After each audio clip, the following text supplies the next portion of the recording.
Let's Science is brought to you by the StarQuest Production Network and is made possible by our many generous patrons. If you'd like to support the podcast, please visit sqpn.com/give. 3, 2, 1.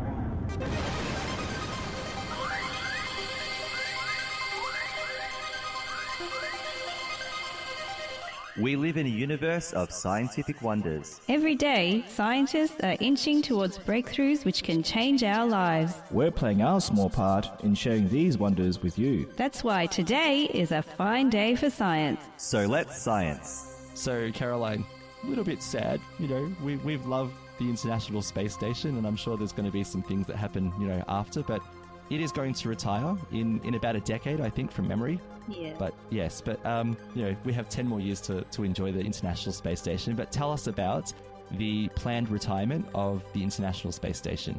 Yeah, so as you mentioned, the Biden-Harris administration has just extended the term of the function of the ISS to 2030. So we do have 10 more years of fun, of experimentation, of everything that they do up in the ISS. But unfortunately, they will retire it and they're going to crash it into Earth. If they could avoid my house, that'd be great. Just find somewhere out there. I think they're going to avoid your house, so don't worry about that. Thank you very much. I thought I'd go through a very brief history of the ISS before we get into why and how they're going to retire. So the ISS actually took 10 years and over 30 missions to assemble. It started with Ronald Reagan in 1984 directing NASA to build the ISS, and he said, just as the oceans open up a new world for clipper ships and Yankee traders, space holds enormous potential for commerce today. And I think he's very right about that. He was very right, because look at it now. Space is on the way to being commercial for sure. And that was in 1984. And in 1993, US and Russia announced that they would build the space station together. So the first ISS segment launched in November 1998.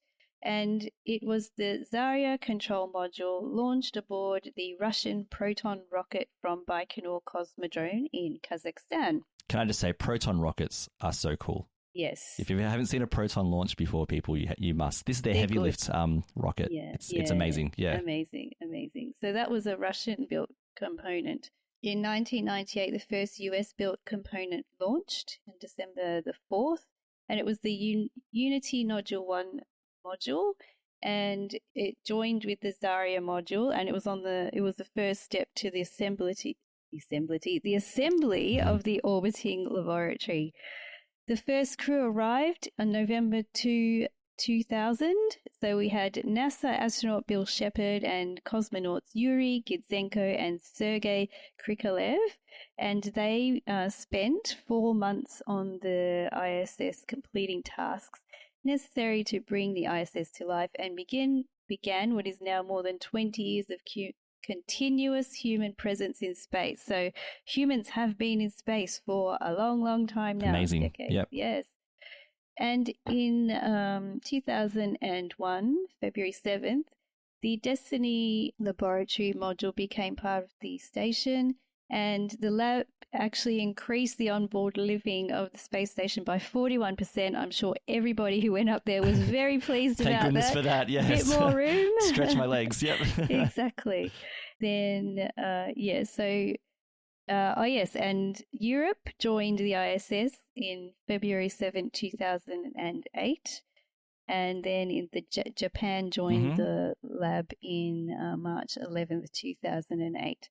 So, it is definitely an international space station. We have many astronauts from different countries coming, performing experiments, spending time. And I feel like the ISS is like a symbol of unity for the planet. Yeah. If only we could behave as well on Earth as we do as we are in space. Absolutely. Yes, yeah. So especially Russia and America. So yes. Anyway, they need a love-in. They need like an intervention, I reckon. Totally. Yeah, give them come on, just have a cuddle, guys, and just cuddle it out. Hug it out. Cup of coffee, bit of chocolate cake. You'll be right. Yeah. World peace, guys. Come on. That's it. So since then, since the start, there's been many, many experiments. We've we've spoken about tiny squid being sent up, little tardigrades. Tardigrades, yes, yep. They've grown flowers, they've grown salads, vegetables, and eaten them. Yep. They've had a man, Dr. Kelly, he spent a year in space to see what the effects would be. Yep. We've had several women in space, which is awesome. Yep. There's been many firsts and many achievements that the space station has achieved, or the astronauts and cosmonauts have achieved for sure. Yep. So, why is the space station being retired, you ask? Sad. Tears. Tears. I think it's actually, from what I've read, it's inevitable because unfortunately it is getting old. It's going to be long in the tooth. Worn out. Yeah. It's getting very expensive to maintain. And did you know that over time there's been a build-up of bacteria and fungi and other organisms because I assume that not everything is sterilized and put under radiation, whatever, as you go up. And it's inevitable if you get humans breathing that. Yes. You're going to get stuff coming out of the body and landing on surfaces and things. That's an easy fix. Like most places just have a cleaning company that comes and does, daily cleaning. Couldn't they just... Space cleaning. There's a business. Space cleaners. Put that under your hat for later, Lindsay. We clean your space so you don't have to. That's it. I need one of those in my space. Anyway. When you need a clean space. Sorry, I'll stop now. Anyway, so yes, over time, bacteria and fungi, other microbes have built up inside the ISS, and it's not like you can actually open the window to air it out, unfortunately. Yes, that's right. The air has to be recycled, and whatever's there is there. The issue is that they're able to thrive on electronics and other surfaces, and so things begin to deteriorate, and it's a bit of a problem in that way. Another issue is that since the ISS orbits are at around 400 kilometers above the Earth, there's actually still quite a lot of many oxygen atoms at that height. And the oxygen atoms are oxidizing, and they're actually causing corrosion to the outside of the space station. That's amazing. Yeah. Wow. They travel pretty fast, so I didn't know that was 7.8 kilometers per second. So, if you've ever had the pleasure of seeing the ISS through a telescope, or even with the naked eye, you'll see how quickly it passes. You just see how quickly it passes. So it's very fast. And so because it's in a pretty high orbit, but it's not the highest orbit, is it? No, it's actually still within Earth's what do you call it, atmosphere. Yes, that's right. So, it's not like out in space. It's still the gravitational pull. Like if they didn't use the thrusters to adjust every now and then, it would literally fall to Earth by itself. Yes, yeah. So they're always keeping an eye on that. There are people on the ground actually, I guess you could say flying it. Flying it, yeah. Because they're always adjusting and keeping a check on that. Yeah. So unfortunately, oxidation is becoming a bit of a problem. They actually have to patch it up, especially when you've got docking and undocking of other vehicles that come along. We know of Elon Musk's little vehicles that go on. Yeah, Dragon capsules are always going there. Possibly a Starship in the next couple of years. That would be something to see. That would be amazing, yes. Yeah. So, it causes cracks and leaks, and they have to be repaired, So, not to mention little bits of, space junk and things getting, hitting the space station and all of that. I mean, I think they've had a few close calls. Yeah, a couple of times they've had to go into their own little lockdown, go to the safest spaces just in case. Yeah, that's been debris warnings. Yeah. That's right. So debris does affect the outside as well. So over time, this has really taken a toll on the space station. And the fact that they'll be able to keep it up there for another 10 years is great. Obviously, they've got a plan to keep it all together, so that it's not like it's going to fall apart any minute, but it is wearing down. And NASA estimates that they'll actually, when the space station is out of commission, they'll actually be saving between $1.3 and $1.8 billion. Absolutely, it's an expensive operation. A lot of money, and they hope to spend that on other missions, which I think will go a long way for that.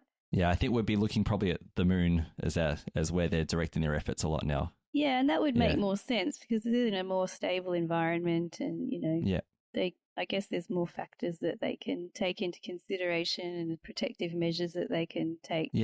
Rather than something hurtling through space all the time. Yeah. And we definitely know that the Gateway station, that's the space station that will be eventually in the, like, I don't know how long it will take, but that's what they plan to do, is put one in orbit of the moon. That's right. And that's going to be a space station that's used for moon landing. So that's right.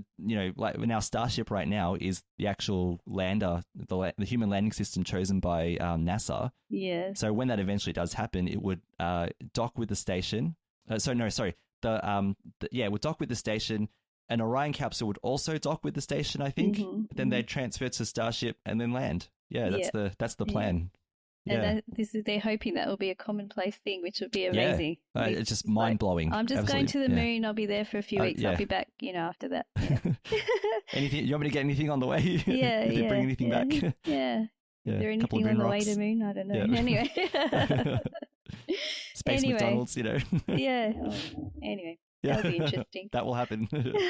Yep. So how are they going to retire? So firstly, they're going to remove all the items that can be saved. I'm sure there's heaps of instruments in there that they don't want to break up. Yeah. Then the operators on the ground will use the thrusters to control its descent and put it on a course onto its final destination, where it will crash into the sea on Earth.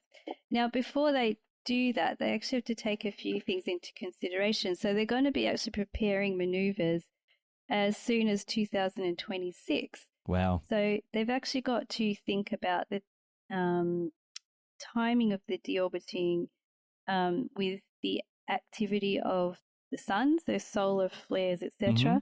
Because high solar activity can actually expand Earth's atmosphere and cause more drag to the ISS on the way down. They've got to also alert authorities in charge of flights and shipping in the area, which is they will be contacting Chile and New Zealand and Tahiti due to the proximity of the crash site. So they've got to let them know if there are bits flying down. They've got to watch out for. They don't want any planes or ships being hit by anything. Yeah. So where are they landing? They're landing in an area of the South Pacific called the Ocean Uninhabited Area, which is apparently the Earth's most remote spot from people. Good idea. Makes sense. Yep. It's 3,000 miles from the coast of New Zealand and 2,000 miles north of Antarctica. It's so far from the land that sometimes the closest humans are actually the people on the ISS. Oh, right. Because they're only about 400 kilometers high. Yeah. Amazing. Earlier. Wow. And that's actually 227 nautical miles, because I spoke in miles earlier. So there we are. So it's actually the safest place for this kind of debris to land. And this is not the first large piece of space, I guess you can call it, junk that is going to be landing.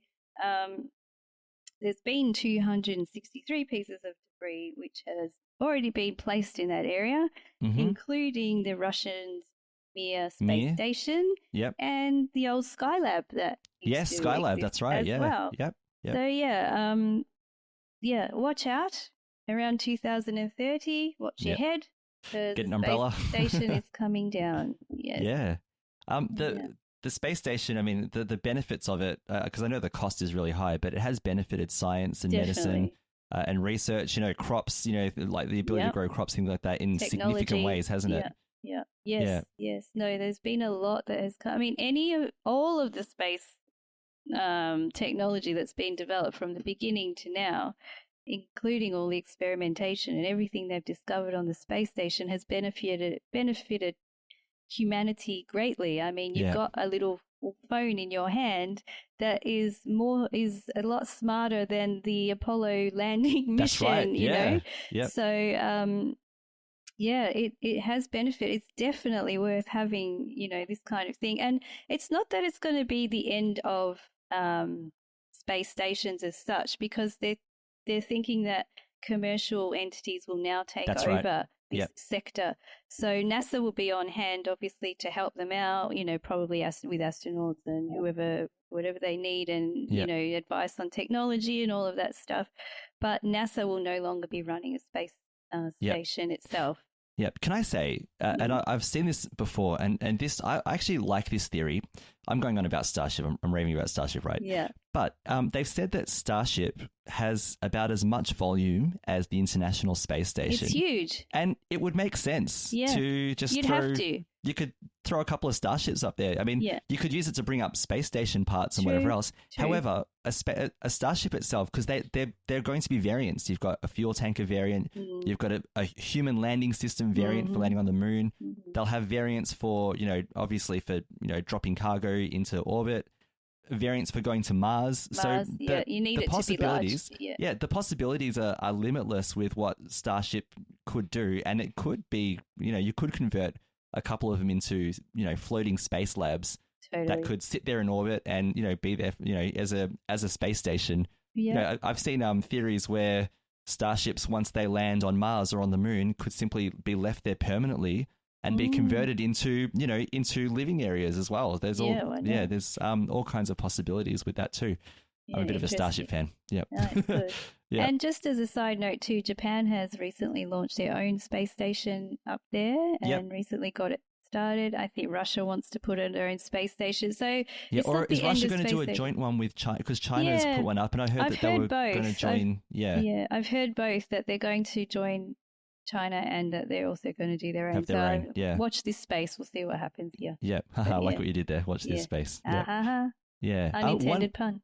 One question I have that you can't answer right now, but one question I have is, so 10 years from now, there's going to be a lot more satellites in orbit of Earth. So oh my gosh, SpaceX, for example, with their Starlink project, the plan is to have 30,000 satellites in orbit of Earth. They've already got 1 billion up there. So they've got 1,000 and something, which is already really significant.